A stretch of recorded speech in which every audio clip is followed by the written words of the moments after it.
bên anh như buồn khi đó lá phố kia rực rỡ với tay anh em nói cầm tay anh như em đi qua từng góc phố rồi chợt dừng mình anh biết em không yêu anh đã từ lâu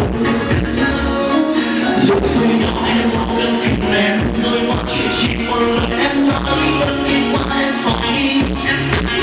giờ em đã có hạnh phúc nữa em giống như ai như một người dưng dưng như con em đó đã còn đến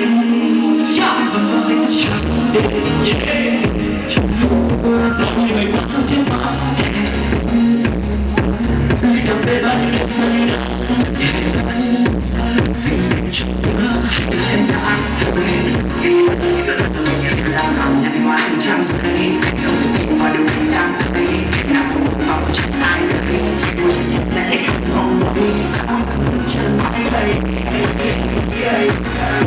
sao cứ chờ mãi đây somebody trong cuộc gì vì em quá xa đến nơi nào tình là gì tình là những khúc ai xoay